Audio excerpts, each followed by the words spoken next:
अस्सलाम वालेकुम स्टूडेंट्स। आज हम पढ़ने जा रहे हैं एसएल सिस्टम। एसएल सिस्टम क्या होता है? SL equation. और एसएल से मुराद क्या है? एसएल से मुराद है स्ट्रम लिउविले। क्या है? स्ट्रम लिउविले। ये दो साइंटिस्ट हैं, स्ट्रम और लिउविले। इनके नाम पर इस इक्वेशन को नाम दिया गया। इस डिफरेंशियल इक्वेशन का नाम इन दो साइंटिस्ट के नाम पर रखा गया। ठीक है, आगे चल के हम देखेंगे ये इनका कंप्लीट नाम क्या था और इसका क्या नाम था और इन्होंने इसके लिए इस इक्वेशन के लिए क्या वर्क किया। ठीक है, this equation, the equation of the form d over D x p of x d you over D x plus Q of x और lambda r of x u of x is equal to 0। इस equation को हम क्या कहते हैं? SL equation कहते हैं। जो हमारे पास इस टाइप की इक्वेशन होती है उसको हम क्या कहते हैं? एसएल इक्वेशन कहते हैं। और ये सेकंड ऑर्डर डिफरेंशियल इक्वेशन होती है। क्या है? क्योंकि मुझे यहाँ से नजर आ रहा है डी ओवर डी एक्स और अंदर है हमारे पास d you over D x. जब हम इसका डेरिवेटिव लेंगे तो ये सेकंड ऑर्डर हो जाएगी। तो ये क्या है? सेकंड ऑर्डर डिफरेंशियल इक्वेशन है।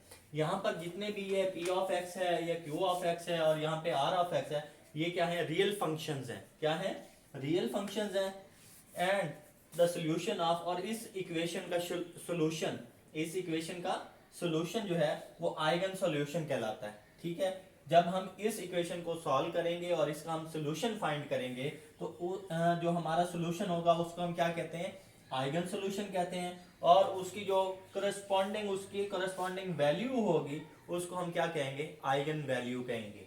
ठीक है, दोबारा रिपीट कर देता हूं कि ये सेकंड ऑर्डर डिफरेंशियल इक्वेशन है।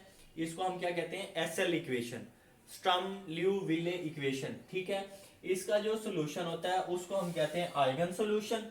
और जो करस्पॉन्डिंग वैल्यू निकलती है उसको हम क्या कहते हैं? आइगन वैल्यू कहते हैं। ठीक है, आगे इसको देख लेते हैं कि ये आई कहां से, एसएल इक्वेशन कहां से आई है और इस इक्वेशन के लिए किस किस बंदे ने वर्क किया था। ठीक है, तो इसमें दो साइंटिस्ट हैं, एक स्ट्रम और एक लिउविले। इन्हीं के नाम पर ये इक्वेशन है। ठीक है, तो इनको देख लेते हैं।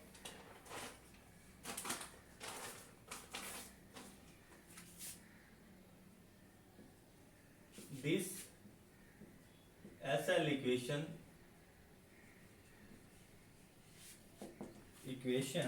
Is named after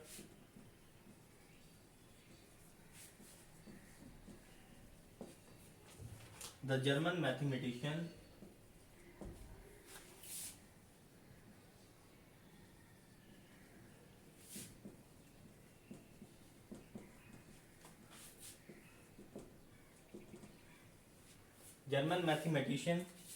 John Strum from 1803 to 1855. Okay, and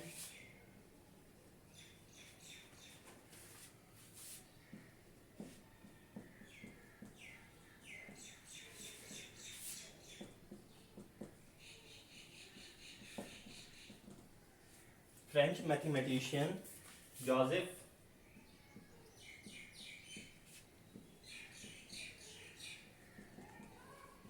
Liouville from 1809 to 1887 did this pioneering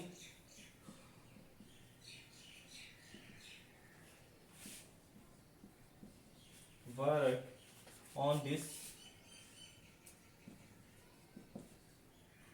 differential equation and related problems.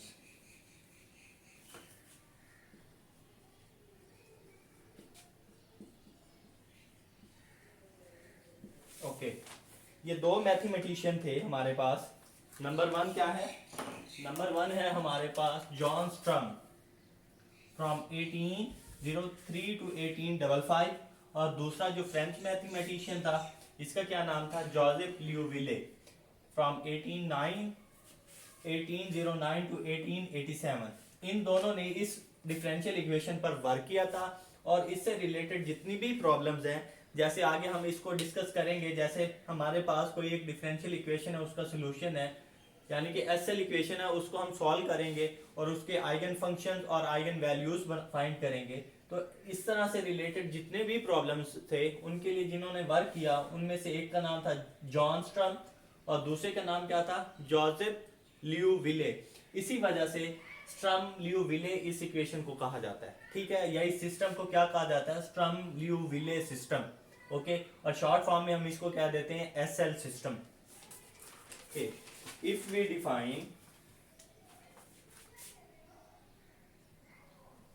define an operator L as d over dx p of x du over dx plus q of x, then क्या कि जो हमारी equation हमने लिखी थी star, जिसको नाम दिया था, वो क्या बन जाएगी,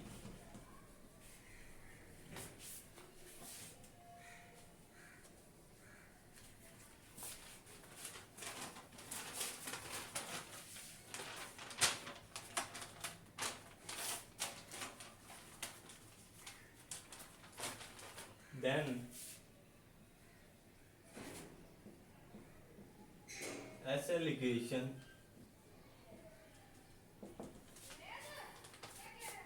can also be written as L of u plus lambda R of x u equals to 0। तो हम एसएल इक्वेशन को इस फॉर्म में भी लिख सकते हैं। अगर हम कहें कि ये कोई एल जो है कोई हमारे पास ऑपरेटर है, where L is a linear operator. Okay, आगे नेक्स्ट जब हम चलेंगे आगे इस कोर्स में, तो हम इस एल को प्रूफ करेंगे कि ये एक लीनियर ऑपरेटर है और सेल्फ एडजॉइंट ऑपरेटर है। लीनियर ऑपरेटर है और सेल्फ एडजॉइंट ऑपरेटर है, इसको आगे चल के हम प्रूफ करेंगे। ओके, अब हम कुछ इसके और मजीद सिस्टम देख लेते हैं। जैसे हमारे पास है रेगुलर एसएल सिस्टम। अब वो क्या होता है, देखें, रेगुलर एसएल सिस्टम या इक्वेशन, इसको हम क्या कैसे लिख सकते हैं, अगर देखा जाए तो ये देखें, an equation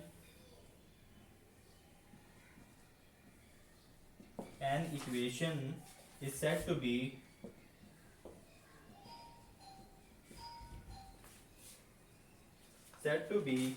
a regular SL equation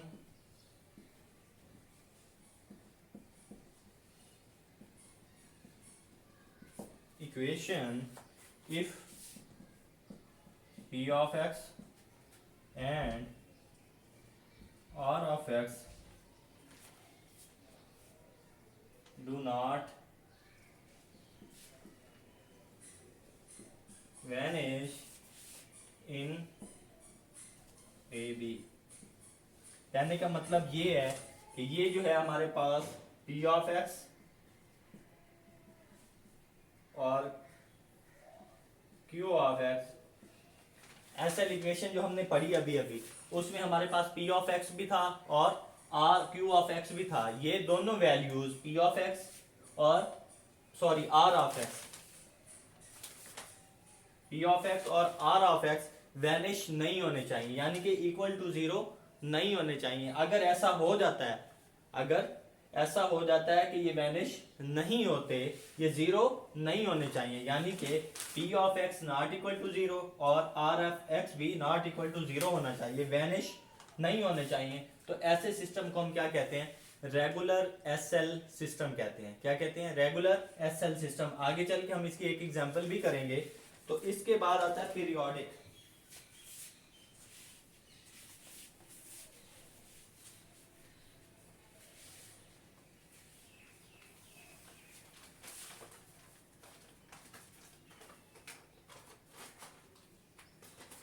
ये है हमारे पास periodic SL system.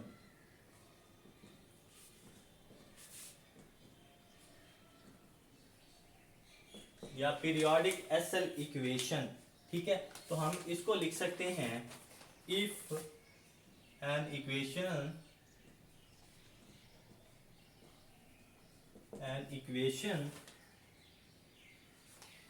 is said to be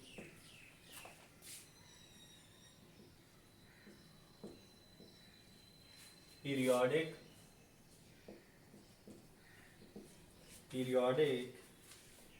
SL equation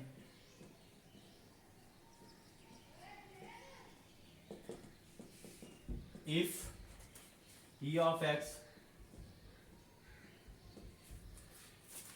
Q of x and R of x are periodic function।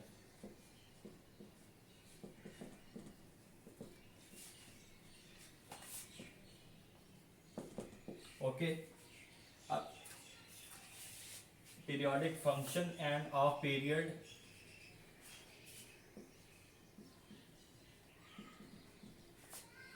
b minus a। Okay, देखें, an equation is said to be periodic SL equation if p of x, q of x और r of x क्या हो, periodic function हो। अब periodic function क्या होता है? periodic function हम ऐसे function को कहते हैं कि जिसकी वैल्यू आफ्टर सर्टन टाइम या आफ्टर सर्टन वैल्यू, उसकी जो वैल्यू हो वो रिपीट होना शुरू हो जाए। ठीक है, जैसे हमारे पास साइन होता है, कॉज होता है, इनकी values after certain time repeat होना शुरू हो जाती हैं। ऐसे फंक्शन को हम क्या कहते हैं? पीरियोडिक फंक्शन कहते हैं। क्या कहते हैं? ऐसे फंक्शन को हम पीरियोडिक फंक्शन कहते हैं। जैसे कि हम जानते हैं साइन हमारे पास होता है या कॉज है, कॉज का हमारे पास पीरियड कितना होता है? 2 पाई होता है। ठीक है, तो हम क्या करते थे, जब भी किसी वैल्यू का पीरियड फाइंड करना होता था तो हम उसमें उसका ओरिजिनल जो होता था पीरियड ऐड करते थे।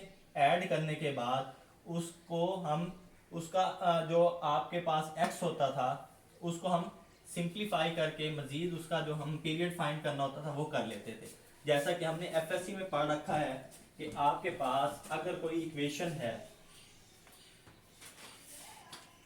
साइन ऑफ एक्स है जैसे, या कॉज ऑफ एक्स ले लें, ये कॉज ऑफ एक्स था हमारे पास। ठीक है, तो हम क्या करते थे, इसका पीरियड जब लेना होता था तो हम क्या करते थे, x प्लस 2 पाई, या अगर 2x हो तो हमारे पास 2x हो तो 2 पाई। ठीक है, तो हम इसमें इसका पीरियड ऐड कर देते थे। ऐड करने के बाद इसको हमने इसका कॉफिशिएंट फाइंड निकालना होता था। तो यहाँ से अब जब 2 कॉमन ले लेंगे तो यहाँ पे आएगा x प्लस पाई। तो इस तरह हम करते थे कि उसका पीरियड जो होता था उसमें ऐड कर देते थे और इस तरह हम उसका पीरियड फाइंड करते थे। ठीक है, तो यहाँ पे अगर देखें तो हमारे पास क्या है, पीरियड दिया हुआ है b माइनस ए। अगर मैं ये करूं कि p ऑफ a क्या है, इसमें हम इसका पीरियड ऐड कर देंगे तो p of a plus B minus a. तो यहाँ से आपके पास क्या आ जाएगा, p ऑफ b। इसी तरह q ऑफ a भी आ जाएगा हमारे पास, q of a plus B minus A, q of b। इसी तरह r ऑफ x भी हम फाइंड कर सकते हैं। ठीक है, तो जब हम इसकी आगे एग्जाम्पल करेंगे तो आपको और क्लियर हो जाएगा। इसके अलावा जो लास्ट हमारे पास है वो क्या है, वो है सिंगुलर। वो क्या है, सिंगुलर एसएल सिस्टम है या SL equation.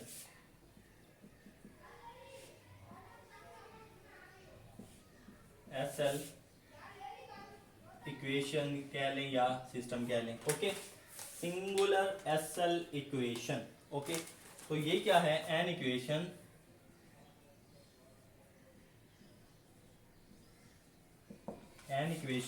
is said to be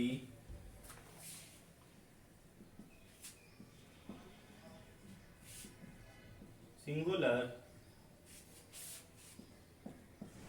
SL equation if p of x or r of x vanish in the interval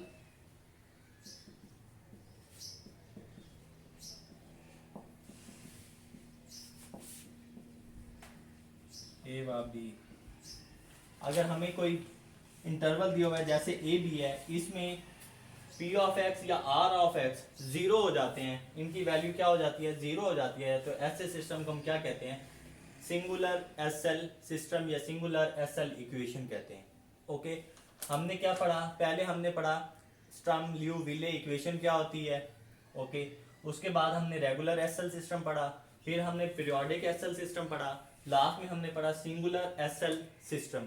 अब हम इनकी एक एक एग्जांपल देख लेते हैं कि इससे हमें ज़्यादा क्लियर हो जाएगा कि कैसे आर ऑफ एक्स या पी ऑफ एक्स या क्यू ऑफ एक्स की वैल्यू वैनिश होती है या नहीं होती, या फिर कैसे पीरियोडिक फंक्शन के लिए उनकी वैल्यू रिपीट हो जाती है। ठीक है, तो अब हम इनकी एक एक एग्जांपल देख लेते हैं।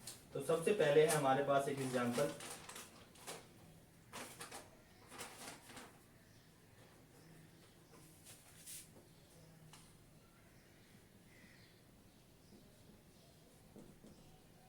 ओके, ये हमारे पास एग्जांपल करने लगे हैं u double dash plus lambda u equal है हमारे पास 0। ठीक है, it can be written as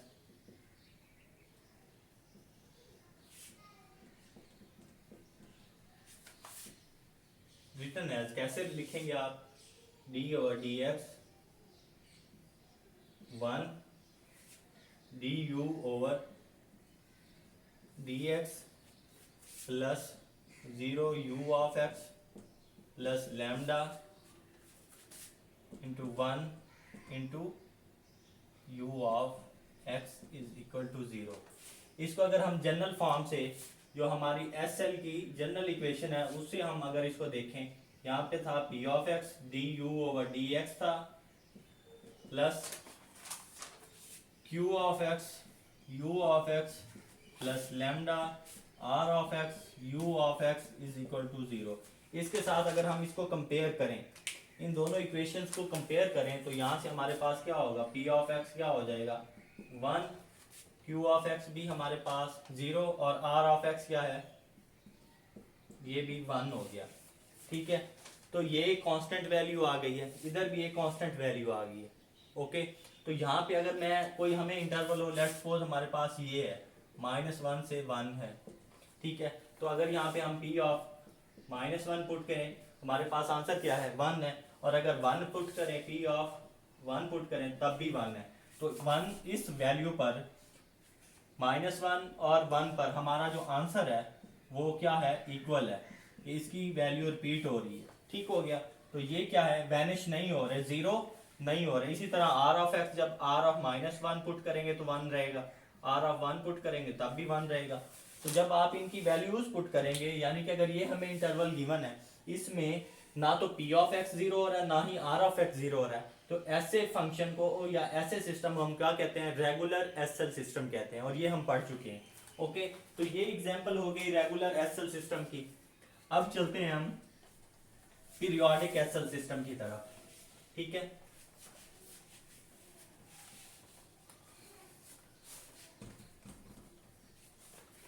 इसकी तरफ चलते हैं, पीरियोडिक एसएल सिस्टम की तरफ चलते हैं।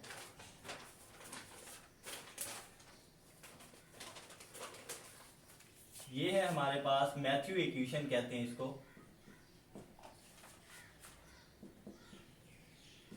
Matthew differential equation. कौन सी है ये, u double dash plus lambda plus 16 d cos 2x, और ये हमारे पास है u इक्वल्स टू 0। इसकी जनरल फॉर्म अगर हम बनाना चाहें तो ये है d over D X 1 du over D x, okay, plus 16 d cos 2x u of x, और यहाँ पे आएगा plus lambda u of x और 1 इज इक्वल टू 0। ठीक है, और अगर हम इसको कंपेयर करें किसके साथ, एसएल इक्वेशन के साथ, जो हमारे पास है d over D x p of x du over D x, आगे क्या था हमारे पास, plus q of x u of x plus lambda r of x u of x is equal to 0। Compare करें तो हमारे पास क्या आता है, p ऑफ x क्या है, 1 constant function, q of x क्या है हमारे पास, ये भी रिपीट करेगा 16d cos 2x, और r ऑफ x क्या है, वो भी 1 है। ठीक है, और अगर पीरियड यही हो, हमारा इंटरवल यही हो, तो देखें ये तो वही है, रिपीट करते हैं वैल्यूज को अपनी को, ठीक है, और जीरो भी नहीं होते। यहाँ पे पुट करके देख लेते हैं, तो q ऑफ -1 अगर देखें तो यहाँ पर x की वैल्यू क्या होगी, माइनस, तो -2, और हम जानते हैं cos ऑफ -θ इक्वल होता है cos ऑफ थीटा के, यही होता है ना। तो जब हम यहाँ पे -1 पुट करेंगे तो यहाँ पर यही रह जाएगा cos 16d cos ऑफ 2, ठीक है, इस वैल्यू के लिए। और अगर आप यहाँ पे q ऑफ 1 पुट करें तब भी यही वैल्यू रहेगी, ये वैल्यू रिपीट करेगी। तो ये ऐसा फंक्शन जिसमें वैल्यू क्या हो, रिपीट कर रही हो, उसको हम क्या कहते हैं, उसको हम कहते हैं पीरियोडिक एसएल इक्वेशन। देखें ये और ये क्या है, ये दो वैल्यूज अगर वैनिश हो जाएं, जीरो हो जाएं, ठीक है, तो फिर हमारे पास वो जो सिस्टम था जिसको हम कह रहे थे रेगुलर एसएल सिस्टम, वो नहीं रहता। इसी तरह अगर ये रिपीट ना करे तो फिर हम ये भी नहीं कह सकते कि ये पीरियोडिक एसएल सिस्टम है। देखिए पहले में ये रिपीट कर रही थी और कांस्टेंट थी, ये नहीं थी। अब यहाँ पे ये भी गिवन, ये तीनों इक्वेशन जब हमारे पास गिवन हो और पीरियोडिक हो, यानी कि अपनी वैल्यू को रिपीट कर रही हो, तो ऐसी इक्वेशन को हम क्या कहते हैं, पीरियोडिक एसएल इक्वेशन कहते हैं। ओके, अब लास्ट एग्जांपल अब देख लेते हैं, किसके लिए थी वो, सिंगुलर एसएल सिस्टम के लिए थी, उसको देख लेते हैं और हमारा आज का लेक्चर कंप्लीट करते हैं हम। लास्ट है, लास्ट में है हमारे पास डी ओवर डी एक्स, इधर क्या है 1 minus X square U dash plus lambda U of x is equal to 0 और गिवन इंटरवल -1 और 1। ओके, तो इसको अगर हम लिखना चाहें तो क्या लिख सकते हैं, D over D X 1 minus X square, और यहाँ पे D you over D x plus Q of X, sorry Q of X तो 0 है यहाँ पे, U 0 into U of X plus lambda into 1 into U of x is equal to 0। General के साथ जब हम इसको कंपेयर करेंगे तो हमारा जो p ऑफ x है वो इक्वल हो जाएगा 1 माइनस एक्स स्क्वायर, और जो r ऑफ x है वो इक्वल हो जाएगा 1 के। उसने क्या कहा था, उसने कहा था कि अगर हमारा इन दोनों में से कोई एक वैल्यू वैनिश हो जाती है तो हमारा जो सिस्टम है उसको हम क्या कहेंगे, रेगुलर एसएल सिस्टम कहेंगे। अब हम इनकी वैल्यूज पुट करके देख लेते हैं। अगर यहाँ पे पुट करें r ऑफ -1 तो 1 ही रहेगा, r ऑफ 1 पुट करें तब भी 1 रहेगा, इस पे तो कोई फर्क नहीं पड़ता। लेकिन ये वैल्यू जब यहाँ पुट करेंगे p ऑफ -1, तो यहाँ होगा 1 माइनस 1 का स्क्वायर, तो इक्वल आएगा 1 minus 1 is equal to 0, vanish हो गई। फर्स्ट वैल्यू क्या हो गई, उसकी वैल्यू वैनिश कर दी इसने। ओके, और अगर p ऑफ 1 पुट करें तब भी 0 आंसर आता है। तो दोनों केसेस में चाहे हम -1 पुट करें या फिर 1 पुट करें, आंसर हमारा 0 आ रहा है, यानी कि हमारा जो वैल्यू है वो 0 हो रही है, वैनिश हो रही है। तो ऐसे सिस्टम को हमने क्या कहा था, सिंगुलर एसएल सिस्टम कहा था।